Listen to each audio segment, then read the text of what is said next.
नमस्कार, मैं चिरंतन कोठारी ई नवभारत की तरफ से आपका स्वागत करता हूं। आज हमारे साथ सुबोध पीजी कॉलेज रामबाग के प्रिंसिपल प्रोफेसर के बी शर्मा जी हैं। सर ने सुबोध को बहुत टाइम से सेवा दी है और सर के ही कारण मैं मानता हूं कि NRIF में और NAC में आज सुबोध इतना अच्छा कर रहा है। तो सर से सबसे पहले मैं यही पूछना चाहता हूँ कि सर सुबोध को आपने नंबर 1 बनाया, चाहे राजस्थान की बात करें या NAC में इंडिया की बात करें, तो नंबर 1 बनने के लिए आपको क्या क्या प्रयास करना पड़े और किसी बच्चे को जब उसका वो भविष्य बनाए तो ऊंचाइयों पे पहुंचने के लिए किस किस चीज़ों का ध्यान रखना चाहिए, अनुशासन, ऐसे क्या क्या चीज़ें उसको ध्यान रखनी चाहिए कि वो ऊपर पहुंच सके, उत्तम बन सके। 2005 में जब मैं इस महाविद्यालय का प्रिंसिपल बना तब मैंने एक वाक्य दिया, एक्सीलेंस इज़ एन एटीट्यूड। तो उस कारण से मैंने पूरे संकाय सदस्यों में और छात्रों में ये बात कूट कूट के भरी कि हमें एक्सीलेंस होना है। और एक्सीलेंस होने के कारण से उनमें किस तरह से टीचिंग लर्निंग का एनवायरनमेंट बने, किस तरह से मतलब छात्र अपने पढ़ाई में ध्यान दें, साथ ही एक्स्ट्रा करिकुलर एक्टिविटी में भी हमारे सर्वोच्च स्थान मिले। इस कारण से हमने एक्सीलेंस को चुना और इस एक्सीलेंस के कारण से ही हमने NIRF में पूरे राजस्थान में सबसे अच्छा 150 से 200 के बीच में हम अपना स्थान बना पाए। गत वर्ष भी हमको यही रैंक मिली थी और इस बार भी हमारा यही स्थान रहा है। परंतु NAC के अंदर हम पूरे भारत में, पूरे राजस्थान में तो हम सबसे पहले हमने बीड़ा उठाया था हम 2004 में, फिर 2011 में भी जब 3.72 CGPA के साथ हमें A ग्रेड मिली तो हम उत्तर भारत में सबसे बढ़िया रैंक वाले महाविद्यालयों में से थे। फिर जब थर्ड साइकिल के अंदर हमने 3.82 CGPA ली तो उस 3.82 CGPA में हमें पूरे भारत में आज तक किसी भी महाविद्यालय और किसी भी विश्वविद्यालय को 3.82 CGPA नहीं मिला और A++ ग्रेड मिला है। इसके पहले भी विश्वविद्यालय अनुदान आयोग एक्सीलेंस को जज करने के लिए college with potential for excellence की बात करता है और वो स्टेटस देना शुरू किया था उन्होंने 2004 में। और राजस्थान का अकेला महाविद्यालय था जिसने कि ये college with potential for excellence का दर्जा विश्वविद्यालय अनुदान आयोग से प्राप्त किया। उसके पश्चात 2009 में दोबारा हमारा हुआ, 5 साल के लिए मिला था। 2009 में हमें फिर college with potential for excellence के लिए मिला और उस समय निश्चित है कि राजस्थान के 2-3 कॉलेजेस को और मिला, लेकिन हमें दोबारा मिला। 2014 में हमने फिर अप्लाई किया और फिर हमें कॉलेज ऑफ एक्सीलेंस का दर्जा मिला, जो आज भी केवल भारत भर में 15 महाविद्यालयों को ये दर्जा प्राप्त हुआ है। तो इस तरह से एक्सीलेंस की कसौटी पे हम लगातार अपने आप को आजमाते रहे और हमें निरंतर एक्सीलेंस की तरफ से हमें ये दर्जा महाविद्यालय को मिला। नंबर 1 एक बार आना और नंबर 1 बने रहना अलग चीज़ है। जैसे श्री कृष्ण की एक लाइन है कि आप श्रेष्ठ नहीं उत्तम बने, क्योंकि श्रेष्ठ बाकी लोगों से कंपटीशन करता है और जो उत्तम होता है वो अपने आप से कंपटीशन करता है। तो सुबोध फर्स्ट रैंक पे इतने टाइम से रहा, इतने टाइम बने रहना और अपने आप को सुधार लगातार करते रहना, ये एक अलग बात है। फर्स्ट पे आने के बाद उसको मेंटेन करना उस पोजीशन को एक अलग ही चीज़ है सर। तो वो कैसे आप कर पा रहे हैं लगातार, ये बताइए। जब हमें 2005 में मैंने प्रिंसिपल का पद ग्रहण किया और चूंकि 2004 में NAC की ग्रेडिंग मिली थी तब मैं NAC का कोऑर्डिनेटर भी था। तो पूरे राजस्थान में जब हमने शुरुआत की थी तो हमें लगा कि NAC national assessment for accreditation council तो असेसमेंट होता है। आज असेसमेंट के लिए बात करें तो हम हमारा खुद का भी असेसमेंट कराने जाएंगे तो हम थोड़ा पीछे हटेंगे कि साहब हमें असेसमेंट नहीं कराना, लेकिन हमने कॉलेज को इसीलिए किया कि असेसमेंट होगा, जो कमी आएगी तो हम उसको इम्प्रूव करेंगे। तो जो पीयर टीम ने हमें सजेशन दिया कि आपको सुधार के लिए ये ज़रूरत है, हमने उसको ध्यान दिया। जिस दिन NAC की ग्रेडिंग आती है उस दिन से ही हम अगली NAC की ग्रेडिंग की तैयारी करते रहते हैं और उसमें जो जो सुझाव उनके 7 क्राइटेरिया होते हैं, 7 में क्राइटेरिया में जो जो भी उन्होंने पॉइंट्स हमें बताए उन सब पे हम लग जाते हैं। 2011 में हमको मिला 3.72, जबकि उत्तर भारत में सर्वाधिक था। उन्होंने हमसे हर क्राइटेरिया में 2-2, 3-3 पॉइंट्स लिखे कि ये करने चाहिए थे। और जब हम 2017 में NAC की ग्रेडिंग में गए तो हमारे पास बड़ी खुशी की बात है कि हमने एक भी पॉइंट उनके पीयर टीम ने जो हमें सुझाव दिया था वो सब पूरे करके गए थे। तो इस कारण से हम लगातार, हमारा जो संकाय सदस्य हैं वो भी बहुत अच्छे हैं, बहुत मेहनती हैं वे कभी भी हमेशा टीचिंग लर्निंग की तरफ ही लगे रहते हैं। हमारे महाविद्यालय के संकाय सदस्यों का 1500 से अधिक रिसर्च पेपर है, 500 से ज़्यादा के बुक्स हैं उनकी। इसके अतिरिक्त भी कॉन्फ्रेंसेज अटेंड करना, और हमारे यहाँ हर सत्र में, शैक्षणिक सत्र में हम conferences, international conferences, faculty development program, ये हम निरंतर कराते रहते हैं। और उससे क्या होगा कि बाहर के लोग आते हैं, हर एक कॉन्फ्रेंस में 300-400 लोगों का रजिस्ट्रेशन होता है, वो लोग आते हैं, अच्छे अच्छे वक्ताओं को बुलाते हैं हम, अच्छे अच्छे रिसोर्स पर्सन्स को बुलाते हैं, इनवाइटेड स्पीकर्स को बुलाते हैं। तो उससे क्या है कि हमारे फैकल्टी में अपना आप डेवलपमेंट हो जाता है। और यहाँ एक पॉजिटिव कंपटीशन है संकाय सदस्यों में कि मैंने कॉन्फ्रेंस कराई है तो मैं दूसरा डिपार्टमेंट भी महीने 2 महीने में या अगले सत्र में या किस तरह से कराएंगे। तो इसके कारण से हमारे जो संकाय सदस्य हैं निरंतर अध्ययन अध्यापन की तरफ लगे रहते हैं, और इसीलिए उनका डेवलपमेंट होता है, और इसीलिए उनका CV भी क्रमोन्नत होता है। उस CV के पीछे ही हम यहाँ पर ये ग्रेड लाने में और उत्कृष्टता को मेंटेन करने में हम सफल रहे हैं। सर, कोई भी संस्थान उसके लीडर से जानी जाती है। आज स्टूडेंट्स में, फैकल्टीज़ में वो लीडरशिप क्वालिटी नहीं बन पा रही है, तो कैसे आज जो लर्नर है वो लीडर बन सके, इसके बारे में कुछ बताइए सर। वैसे एक इसका दूसरा पक्ष तो ये है कि महाविद्यालय में चुनाव होते थे, और जब ऑटोनॉमस हुआ तो हमने छात्र संघ के चुनाव बंद किए। तो ये तो मतलब नहीं है कि हम किस छात्रों में लीडरशिप की ट्रेट हम नहीं बनाना चाहते हैं, लेकिन उसका एक दूसरा पर्याय था कि हमारे जो वर्ष में जो पढ़ाई के दिन होते थे, टीचिंग डेज होते थे, वो कम हो जाते थे। तो इस जो हमारी एक्सीलेंस की जो बात है, उसका रीज़न भी यही रहा कि हमारे पास में छात्र संघ के चुनाव के पश्चात छात्रों को बहुत अधिक काम मिला और बहुत अधिक समय मिला पढ़ने के लिए, और टीचिंग आवर्स मिले, तो उनका पूरा कोर्स हुआ। ये बात तो एक पहलू है।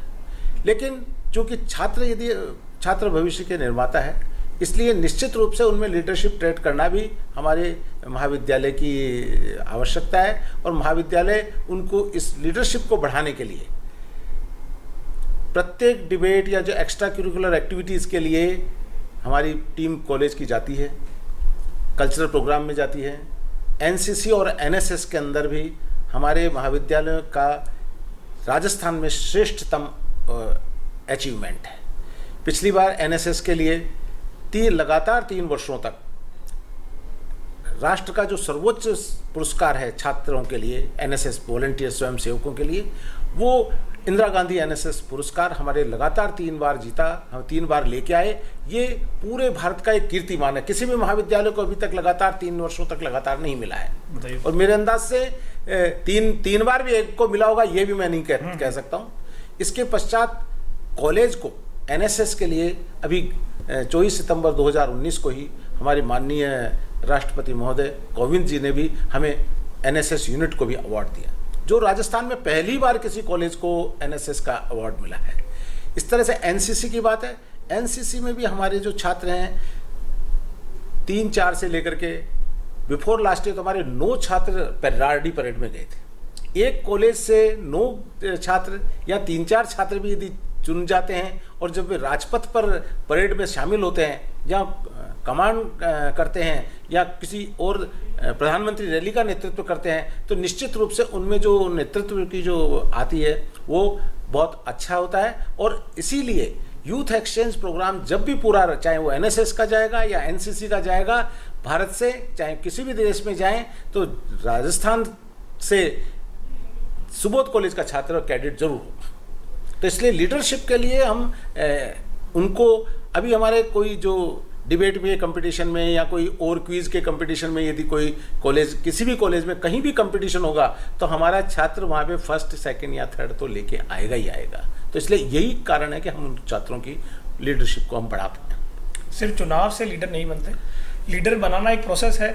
सर, हमारा जो देश है वो युवाओं के हाथ में है, और युवाओं की दिशा आपके हाथ में है। सर, युवाओं को आजकल मैनेजमेंट भी सीखना बहुत ज़रूरी है। लीडर के साथ एक मैनेजमेंट क्वालिटी भी बहुत ज़रूरी है उनको आना, क्योंकि आप भी एक पद पे हैं, तो इतने सारे स्टाफ को, इतने सारी फैकल्टी को, इतने सारे स्टूडेंट्स को मैनेज करना भी एक अलग टास्क है। मैनेजमेंट का होना बहुत ज़रूरी है। तो आज वो अपने टाइम को, अपने गोल्स को कैसे मैनेज करें, इसके बारे में कुछ स्टूडेंट्स को बताइए सर।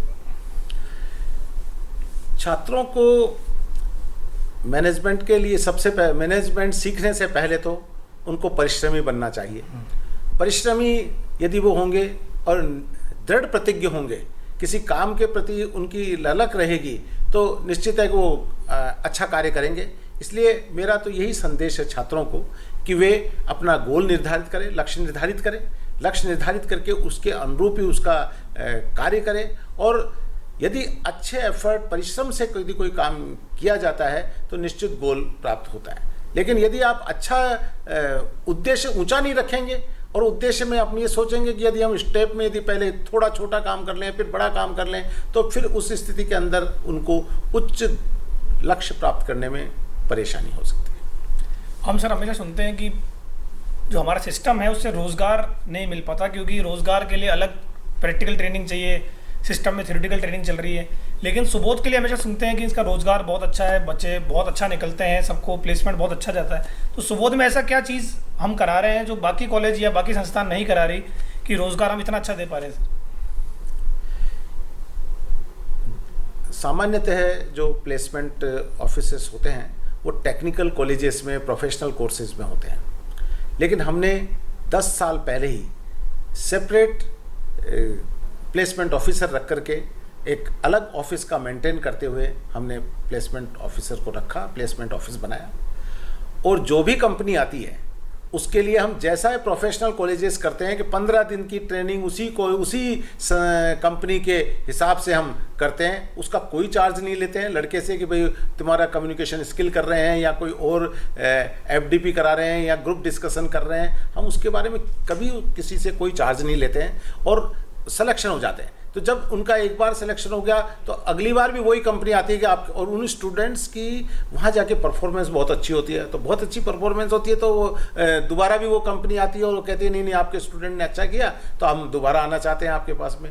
तो वो लगातार हमारे पास में ये प्लेसमेंट पे पूरा ध्यान देने के कारण से ही हमारा प्लेसमेंट बहुत अच्छा है और पैकेज भी बहुत अच्छा है। अभी हमारे पिछली बार भी हमारे 12 लाख रुपए का पैकेज एक दिया हम। लेकिन हमने भी ये ध्यान रखते हैं कि हम जो ऐसी कंपनीज आती है जो कि पैकेज कम देती है, जो 2,40,000 रुपये से कम का देती है पैकेज, हम उसको हमारे यहाँ प्लेसमेंट के लिए अलाउ ही नहीं करते। अच्छा। क्योंकि हम ये चाहते हैं कि कोई लड़का शुरुआत यदि बहुत छोटे से करेगा तो फिर उसका इम्प्रूवमेंट नहीं होगा। तो जब उसका 2,40,000 रुपये मिनिमम होगा तो वो निश्चित है कि वो अच्छा काम करेगा और फिर उसका आगे यदि जंप भी करेगा तो उसको अच्छा ही आगे अपॉर्चुनिटी एवेन्यूज़ मिलेगी। अब सर आज के कोरोना काल की बात करते हैं। कोरोना काल में आज हर व्यक्ति डिस्टर्ब हो चुका है, वो निराशा से भर चुका है, चाहे वो स्टूडेंट हो, फैकल्टी हो, संस्थान हो।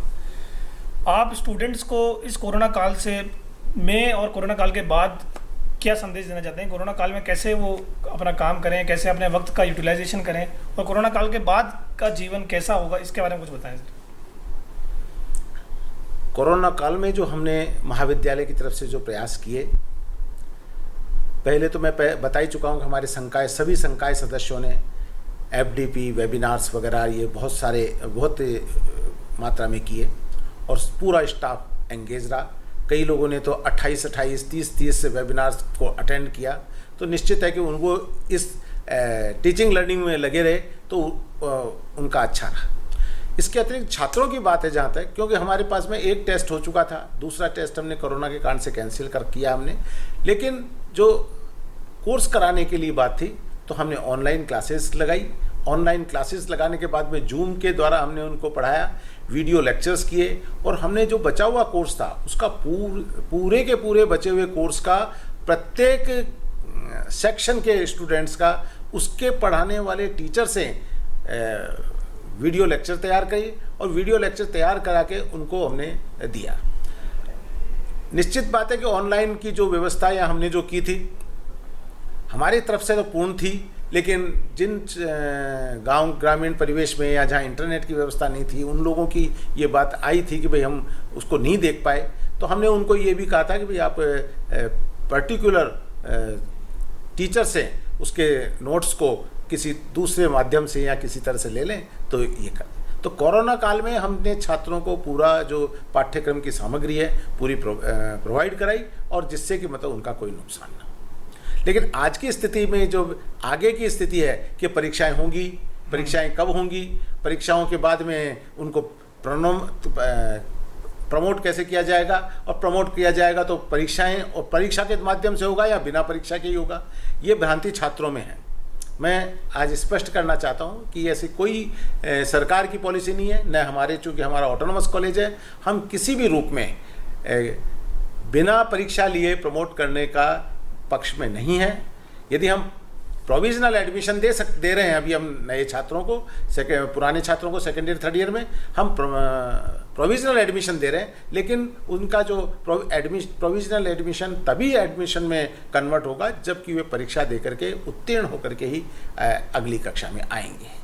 तो छात्रों का तो मेरा यही संदेश है, यदि घर पे हैं आप और आपका यदि कोई अन्य मतलब आपका अन्य इधर उधर के कामों में यदि वेस्टेज नहीं हो रहा है टाइम, तो आपको पढ़ाई की तरफ ध्यान देना चाहिए, अपना कोर्स पूरा करना चाहिए, और जो एक माह के अंतराल में ही ये सारी परीक्षाएं का हम आयोजन प्रारंभ कर देंगे, तो उनको उसके लिए ध्यान दे करके मन लगा करके पढ़ना चाहिए और अपना कोर्स करना चाहिए, ज़्यादा से ज़्यादा अच्छे मार्क्स से उत्तीर्ण होना चाहिए। देखिए, श्री कृष्ण हमेशा कहते हैं कि हमें भविष्य की चिंताओं में आज को नहीं खोना चाहिए, क्योंकि हमारा जीवन ना भूत में है ना भविष्य में, जीवन तो इस क्षण का नाम है। तो आप आज कितने तैयार कर सकते हैं, आज कितना परिश्रम कर सकते हैं, इस पे ध्यान रखें। कल क्या होगा, कल होगा या नहीं होगा, इस पे विचार करेंगे तो आप आज का दिन भी खो देंगे, आज का क्षण भी खो देंगे। तो आज पूरे तैयार रहें, आज पूरा परिश्रम करें और डरे ना, अपने आप पे सुधार करें। नमस्कार।